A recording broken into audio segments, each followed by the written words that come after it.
Welcome to another episode of The Talk with the Stevens, with your host, Coach Irene Stevens, and co-host, Minister Joseph Stevens.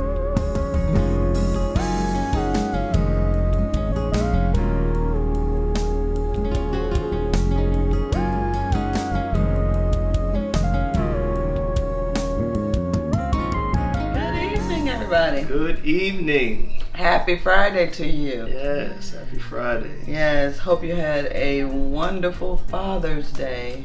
Yeah, absolutely. Yeah, we apologize we missed one Friday because we were extremely busy, but we're back on schedule. We're back. Yes. This is video 34 for us, Minister Joe Stevens and Coach Irene Stevens. And the title for this session is Yoked. Y-O-K-E-D. Yoked. Mm-hmm. Ready? Let's see. All right, so hanging in with us. If you have any questions, contact us. If you want to hear a certain topic, contact us. Reach out. Let us know what you're thinking.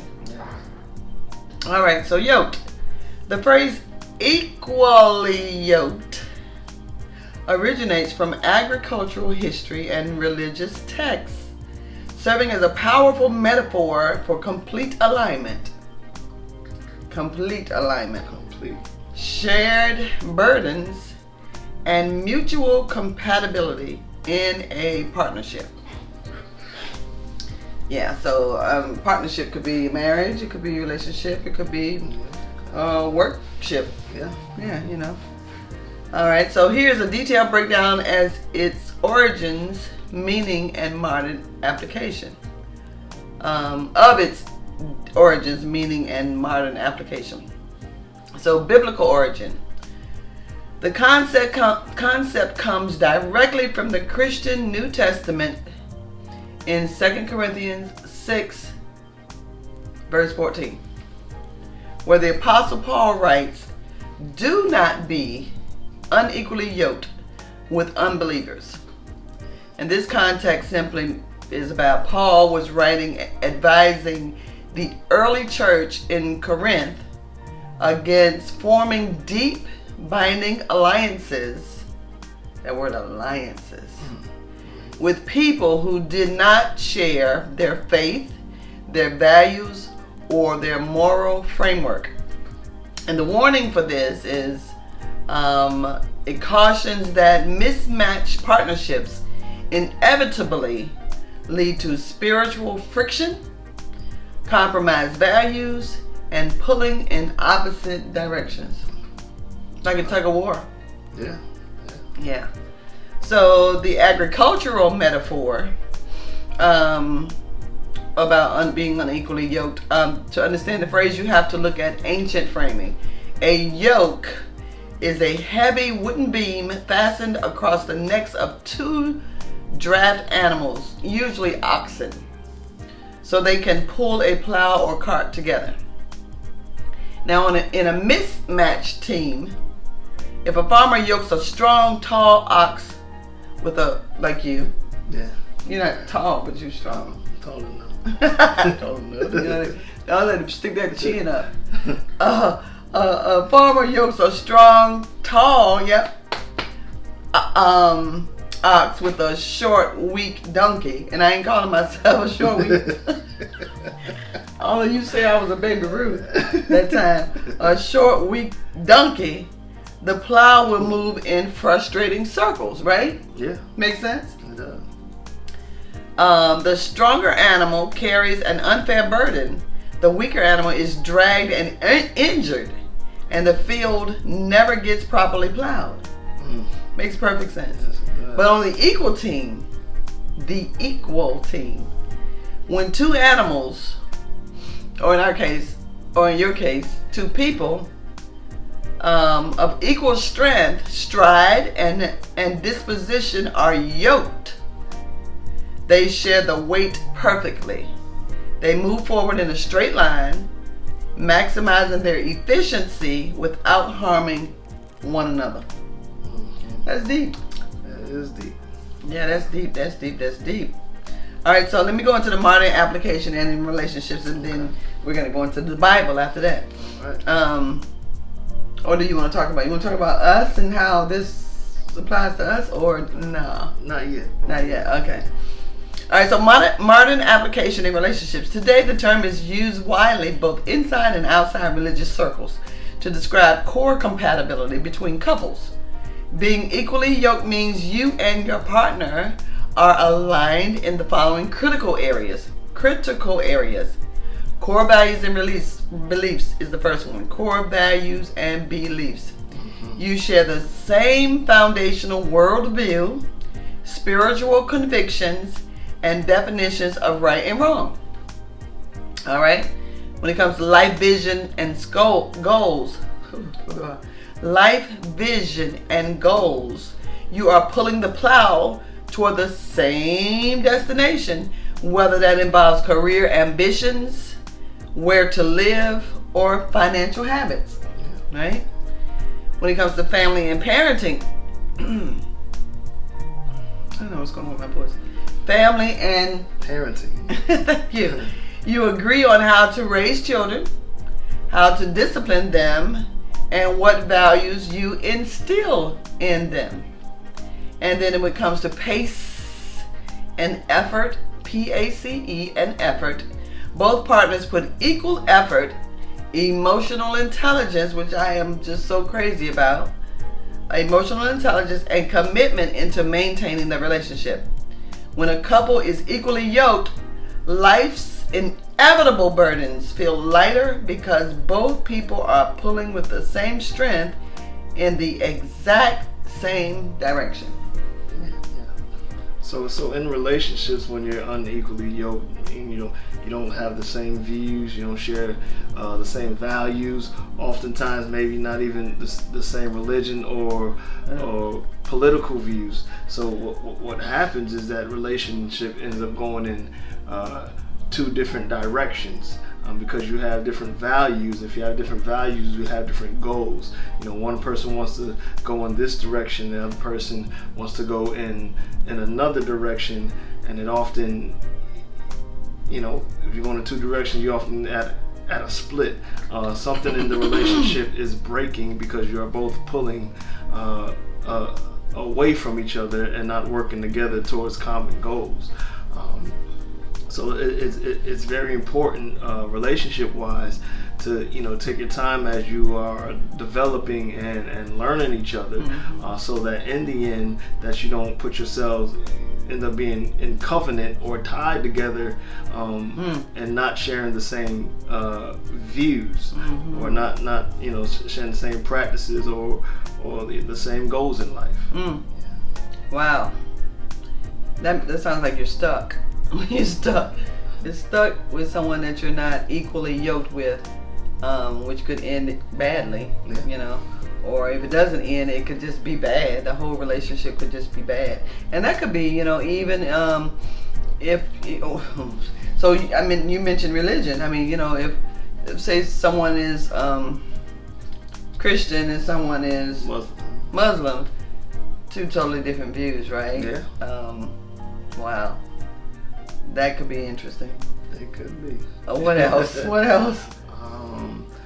If you could be a business partnership, and one person has a certain vision for the business, and another person has another vision for the business. Yeah. That could end up bad, not just relationship wise, but financially. You may not be able to.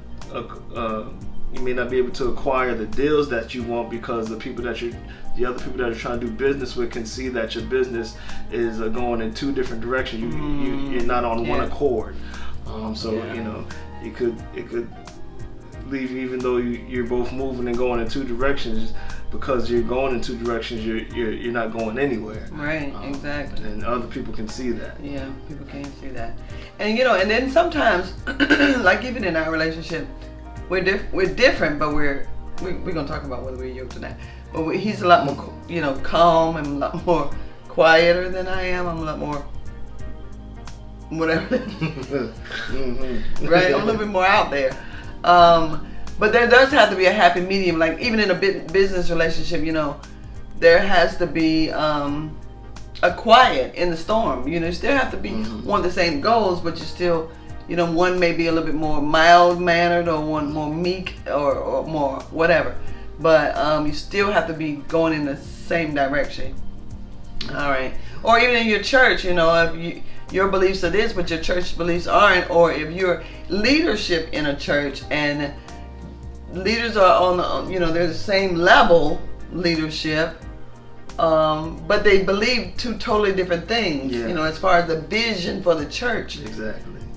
That may not work, and you may, the congregation may feel that. So, like he said, people will know. Yeah. All right. So, what do you think about us? Are we equally yoked? What do you think? I believe we're equally yoked. We have our different attributes about each other, and certain things. Of course, I have to take the lead on, and there's certain things you have to take the lead on. But in a relationship, you have to know. Those things and those attributes about each other, and sometimes we're using the example of equally yoked, two side by side and step by step. But sometimes in a relationship, it could be like a relay race, where one starts it off, and then as whatever the situation or circumstance is, you may have to hand the baton off to the next person, because their stride in that situation is different or stronger, or you may be a good start and that person may need to finish it off, or vice versa. Yeah, I like that. That was good. Can you say it again? Yeah. No, you don't have to say it again. Just joking. All right, so let's go into the Bible a little bit. All right, so spiritually, the Apostle Paul uses this imagery in the New Testament to describe partnerships, instructing, do not be unequally yoked together with unbelievers.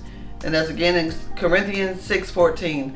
While this specific phrase, unequally yoked, does not appear verbatim, the concept of a balanced, faithful partnership is illustrated throughout Scripture.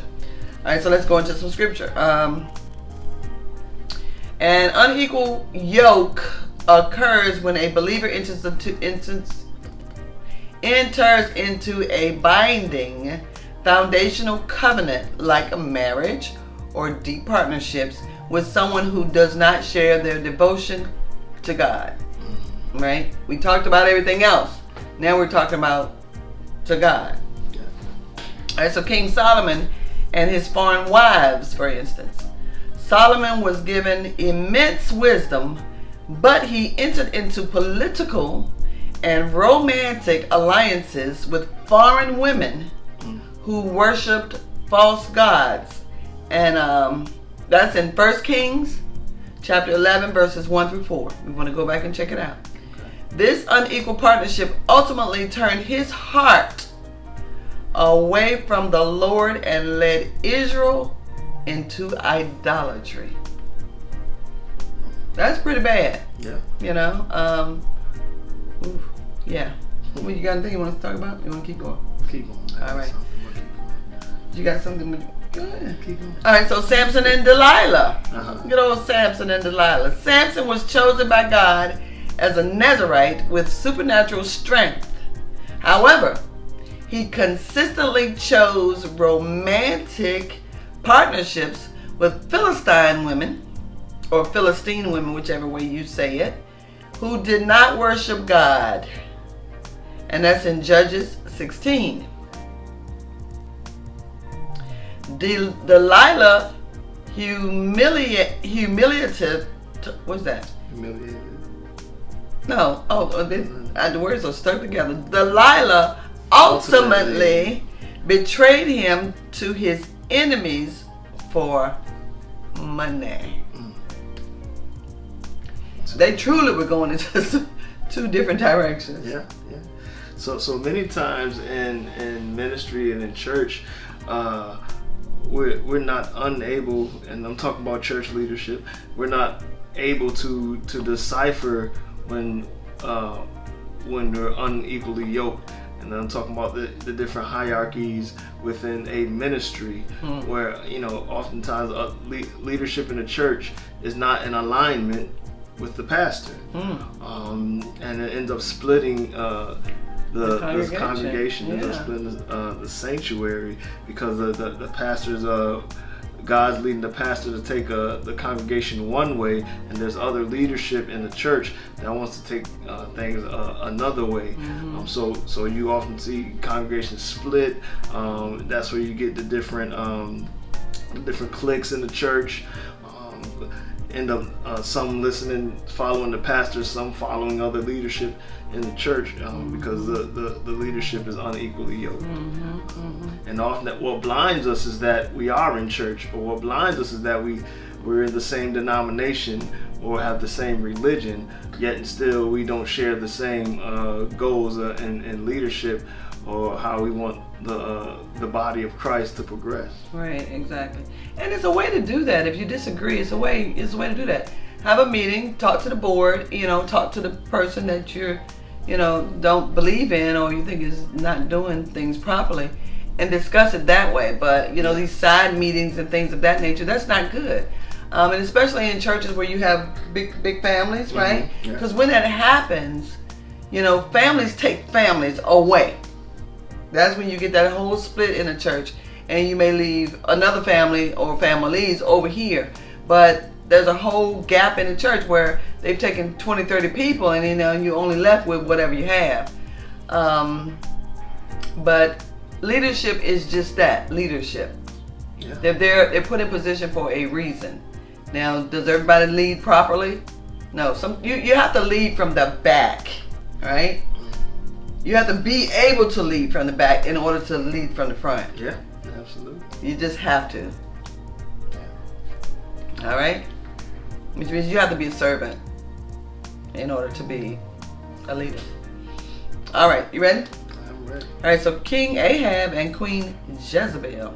So Ahab, a king of Israel, married Jezebel, a Phoenician princess who worshipped Baal, B-A-L-L. That's in 1 Kings chapter 16, verses 30 through 31. This mismatch resulted in a toxic partnership where Jezebel actively, ruthlessly pursued and killed God's prophets, steering the entire nation into severe spiritual corruption. That's deep too. Nation. Yeah. Israel. Yeah. Do you notice that these are all about men and women, not just friends? Right. Yeah. So what happened with the children of Israel? The reason those things were able to happen because they were disobedient and unequally yoked with God. They disobeyed God. They didn't follow the will and the plan that God had for them. So that's what led them to captivity. That's what led them to these things that happened to them, because they were unequally yoked with, even though they were the chosen people, they were still unequally yoked with God and the will of God. Mm-hmm. All right, so the next one, the forbidding farming law, the literal origin of this. In the Old Testament law, God explicitly forbade unequal yoking. You shall not plow with an ox and a donkey together. That's in Deuteronomy 22, verse 10. This practical agricultural law served as a physical reminder for Israel to maintain spiritual purity. All right? Now let's talk about some examples of being equally yoked, right? These are in the Bible too. So the first one's King Ahab and Queen Jezebel, Samson and Delilah, King Solomon and his foreign wives. They were unequally yoked. Right. We're going to talk about some ones that were equally yoked. An equal yoke represents a partnership where both individuals share the same spiritual foundation, values, and ultimate devotion to God, allowing them to pull together toward a unified purpose. Now there was Aquila and Priscilla. This New Testament married couple is the ultimate example of an equal yoke. They were tent makers who worked, traveled, and ministered side by side. And this is in Acts chapter 18, verses 2 through 3, and also in verse 26. They shared an identical devotion to the gospel, even opening up their home for a church and correcting false theology together. That's pretty deep. Yeah, they opened up their home. Church. Church. Yeah. Church. All right, so the next one, Ruth and Boaz. Though Ruth was a Moabitess, she radically converted to worship the true God, telling her mother-in-law, "Your people shall be my people, and your God my God." And that's in Ruth chapter 1, verse 16. When she married Boaz, a godly, honorable Israelite, they were perfectly aligned in faith. Because, see, Ruth worked on herself before she found Boaz, and Boaz was already working on himself. And that's the story of Ruth and Boaz, right? They were equally yoked. Their unified lineage ultimately led to King David and Jesus Christ. Wow. That's some good stuff, yeah. All right, so then we're moving on down to Zacharias and Elizabeth.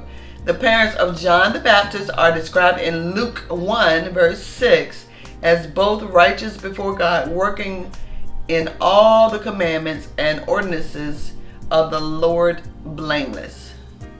Their shared integrity. Integrity means doing the right thing when nobody's looking.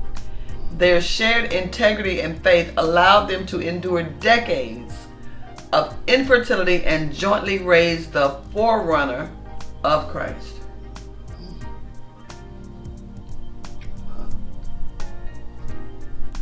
All right, and then we have the next one, Elimelech and Naomi, and this is in contrast to their sons. So they were an equally yoked couple from Bethlehem. In contrast now, their sons Mahlon and Chilion, or Mahlon and Chilion, originally formed unequal yokes by marrying Moabite women before those families encountered the true God of Israel. And if you're interested in knowing what that is, that's in Ruth 1, verses 1 through 5. Yeah, so you see in all those examples of those couples that were equally yoked, from them being equally yoked and being able to work together and on one accord, they were able to build something. They were able to birth something. They were able to grow a lineage or a ministry. And and of course, it being biblical stories, they in those both couples or both people in all those couples were adherent to the voice of God, and not to their own voice. Oftentimes, it's that one thing that could make a couple that could be equally yoked, unequally yoked, is that either one or neither one of them are adhering to the voice of God to see what God really wants to do. Because God's not going to tell one person to do one thing and another person to do another. He's going to tell you both to do the same thing, and you'll come into agreement and into alignment with what God will want you both to do. Right. I like that. Yeah. So we're going to talk about, and we're almost done, summary of the spiritual differences. So we're going to talk about it. We're going to talk about spiritual foundation, life direction, and the ultimate master, and the pros and the cons of being equally yoked or unequally yoked. So as far as spiritual foundation goes, when you're equally yoked, you have a shared commitment to God. When you're unequally yoked, you have conflicting worldviews or faiths. When it comes to life direction, if you're equally yoked, you're pulling together towards God's mission, or whatever mission you have. We Right. even take God out of it, if you just want to do that. whatever mission that you all are going for, you're doing it together. If you're unequally yoked, you're pulling in opposite directions. Right? So in being unequally yoked, there's already a conflict within the confines of the relationship. Now, as whatever relationship it is, whether it's business or marriage or any kind of relationship, if you're doing something, there is already going to be conflict that you're going to come up against. So if you're already battling conflict and coming up against other conflict, there's no way that you can succeed in whatever it is you're trying to do. Conflict against conflict just breeds more conflict. Yeah. So if you're equally yoked, you're working together towards the one conflict that you both can overcome and get through together. Yeah, so that's true. You're going to have conflict. You're going to have bumps in the road. You're going to have trials. You're going to have tribulations. But why not try to eliminate that by partnering yourself with someone that you are more equally yoked with than not. All right, and then the last one, the ultimate master. If you're equally yoked, you're serving the same Lord. If you're unequally yoked, you're serving different masters and ultimately different priorities. Right. So, in your relationship, in your church, in your team, your management team, or your work team, or your friendships, are you equally yoked? Are you unequally yoked? And that does not mean you have to lose your personality or who you are.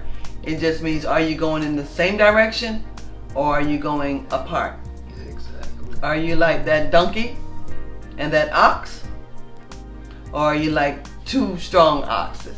Yeah. Or maybe even two weak donkeys. 2 weak donkeys are gonna, they gonna get there. Gonna be kind of slow. Mm-hmm. So when it comes to your relationship or your business partnership or your work team or your church organization or auxiliary, ask yourself, are we equally yoked or unequally yoked? yeah, what direction are we moving in? That's a good one right there. What direction are we moving in? Are we staying stagnant? Are we going in circles? Are we going apart? Or are we moving Forward. Yes. So God bless you. Thank you. Yes. We love you. And we will see you next week. Have a wonderful weekend.